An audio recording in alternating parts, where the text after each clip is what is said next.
Okay, can everyone see that? Yes, we can see that. Okay, cool. So my name is David Everatt. I work at the School of Governance, and I'm a country PI for SHLC. I'm trying to answer the questions that you sent us to try and shape the discussion. And so one of them was about the extent to which slums and the urban poor, what portion of the urban form do they cover? And there's a map of Gauteng province, which is where I'm talking to you from. So you can see the urban form going both north-south and west-east. The yellow is what we call informal settlements, which probably come closest to what you call slums. And the red is townships. And the reason I say this, whoops, sorry, I didn't want to do that. The reason I say this is not that we have any ideological opposition to the notion of slums. It's just that apartheid urban design was so powerful and has proved to be so enduring that we're still stuck in the language of townships, what they used to call squatter camps, what we now call informal settlements, and so on. But you can see there that the yellow is growing, and the yellow is informal. And whether you're up north in Tshwane, in the center of Johannesburg, these are where the cursor is, those are the old, supposedly white suburbs zoned for white people under apartheid, southwestern townships, and this is the mining belt. So you can see all the townships that were built there. It is worth noting that we're at 66% urbanization as a country already. So that this discussion, sorry, trying to move these things, has to take place in that context. The young man on the right is from our node. I also run a health demographic surveillance site in the province, and the young chap there is from our node in Malusi, which is an informal settlement. But you'll notice that at least one wall is a brick wall. The other one is a cardboard partition between different rooms. And so informal takes many, it covers many different typologies. And I think the important thing to note is that, as with many post-colonial cities, the city center and the suburbs around it were zoned for whites. And anyone of color was pushed further away and had to migrate into the city to sell their labor. And I think what we're finding now is that, as obviously democracy has been here for 26 years, the informal route into the city is the only affordable route for the poor to get anywhere near jobs, job opportunities, education, health, whatever it happens to be. And so, although we have designated townships and informal settlements and so on, in the city center, where the apartments used to be for a single white family, they're now subdivided and rack rented. So you'll have multiple households in a single dwelling. When we go to the southern suburbs, which used to be lower middle class white zoned areas, each garden now has shacks in the garden. The garage is rented out. You may have a caravan that you rent out. So the poor are not sitting neatly in particular places waiting for us, I think, is the simple point. The real concern I have is the narratives that are already attaching to this disease and what it's going to do for the notion of urban-rural. So this is a South African infection map about 10 days ago. The pattern has stayed the same. The numbers have simply increased. And you can see here that Cape Town and the Western Cape, in other words, the winelands behind it, tourist heaven, is now extraordinarily the largest hotspot in South Africa. You come up here to Ekurhuleni. That's where OR Tambo Airport is. That's where the tourists fly out of. Here's Durban and the Alembe district down here. Those are all big metropolitan urban centers. These two hotspots here are in the Eastern Cape. And what you're finding is we had a 4-day, unlike Joseph, we had a 4-day warning of the lockdown to allow people to go. And so urban workers who had migrated rural to urban to sell their labor have migrated home, but have seeded the disease. And so because it's a communal, this is Africa, we do things communally, not kind of individually. So a funeral, for example, is not a private family affair. It's for the whole village and the surrounding villages. And so funerals are becoming a flashpoint for community infection and hotspots. And that's what these two large hotspots are. So they're workers who went from Cape Town back to the Eastern Cape and have begun to seed the infections there. And those are beginning to spread in rural areas more and more. That sets up a worrying notion that the dirty subject is the urban subject, and when he or she returns, they bring disease with them. and you're trying to talk about more harmonious planning and integration, it's going to be a challenge. The two images are a 30,000 sample survey that I ran a few years ago in Johannesburg. And basically from that 30,000, we said, where were you born? So the top map just shows you how few people are actually born here and migrate, whether it's urban to urban, or, rural to urban, or what we actually often find is rural to peri-urban, where you kind of gather your goods, your social capital and your actual capital, and then you springboard into the city. But you can see Johannesburg in particular is a city of migrants internationally as well. So you can see whether it's from the subcontinent, all over Africa, and one lone Kiwi who sailed via Antarctica by the looks of it to come to Johannesburg, presumably to learn how to play rugby. And so it's when we think about urban-rural linkages, I think we have, certainly in our case, we have to think beyond Johannesburg, beyond South Africa.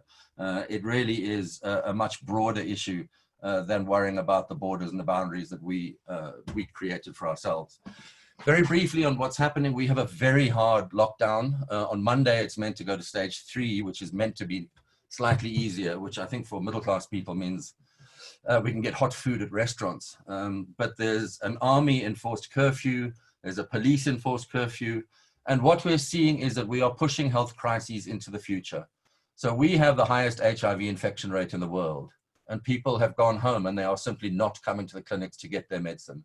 We have amongst the highest TB and drug-resistant TB epidemics in the world, and those people are simply not coming. We've got, as you can see there from our Hillbrow node, 10 to 15% of the normal figure are actually coming to clinics. So clinics are becoming, and that includes the mobile clinics at the bottom. Clinics are now being seen as where you go to get infected. In other words, I go to the clinic and I'm diagnosed as having COVID. I don't want to go there because I don't think I had it. I was asymptomatic. Now you're telling me I'm ill. It's because I came to you. And I do think the health-seeking behavior of everyone, but particularly of poor urban people and rural people, is going to change quite fundamentally as health services become places of suspicion rather than necessarily places of healing. On this one, the only block that really matters is that last one on the right. 29 women and children arrested in Cato Manor, that's a township outside Durban, for sleeping on the street. They were sleeping on the street because they were evicted, and they were evicted because she couldn't keep her job, the women couldn't keep their jobs because of the lockdown. And so rather than helping, the police response is put them in prison. We don't necessarily, and you can get a criminal record for this as well. So it's quite serious. I'm not sure we've necessarily done some of the creative stuff that Joseph was talking about, which is make them pay for the privilege of being in prison. But I'm not going to give our government any ideas like that because they may take us up on them.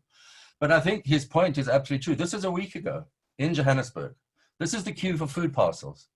Okay, so you can have a mask or not, but if you're poor and hungry, you cannot afford to social distance and be very polite and nice. You have to queue like this because other people will take your place. The mayor, who's a student in our school for what it's worth, says there are 300,000 households in Johannesburg that are going food hungry. 300 households means, well, it's over 1 million people, individuals, are going hungry in Johannesburg. We also have a ban on the sale of alcohol and tobacco. And we have a whole bunch of, we won't argue about the goods or the bads of it, but what it means is that if you're poor and addicted, you are now spending even more of your limited disposable income, if any, to buy from the illegal trade. Here is a 3-kilometer queue of people queuing for food parcels outside Pretoria. Pretoria is our administrative capital. So this could be Delhi and it could be London and it could be anywhere. This is our capital and this is people queuing just to eat. And one of your questions was, are people getting differential treatment? And what I think we found is that down here, which is a photograph I stole from a news site, you can see that's the chap, he was actually in that queue in Hillbrow for food a couple of slides back.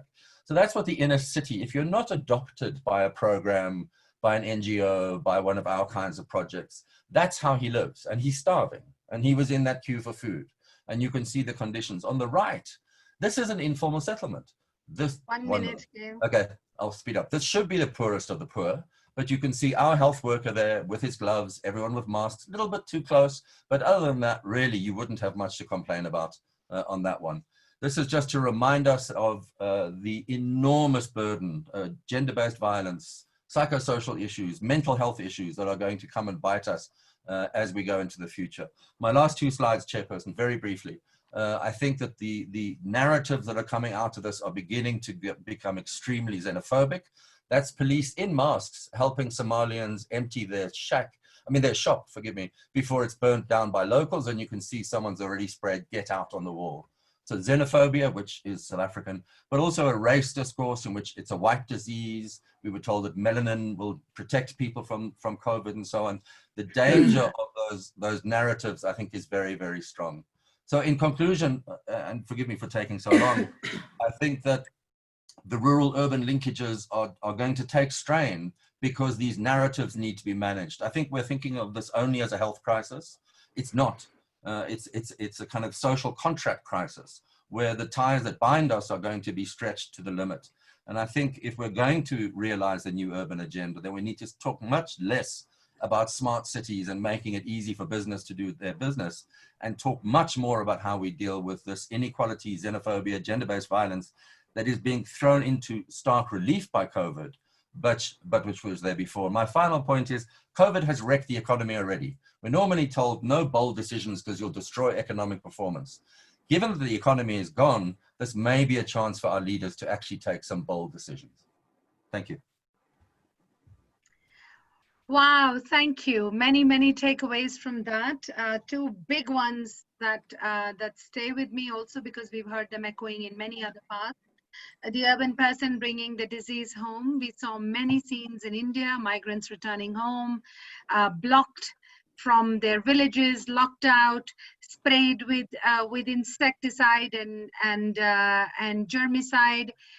You know, that narrative was very much played out in many parts of the world, I think. And the second bit about this being a crisis, and not just a health crisis, but a social contract crisis, I think very important. And the need to reinforce, reaffirm, and drive home the point again that this is about justice, this is about inequality, injustice, this is about inequality, this is about lack of respect for human rights, and those are the underlying challenges, and those are the underlying issues to be addressed. So thank you very much. I think that was great, David, very much appreciated.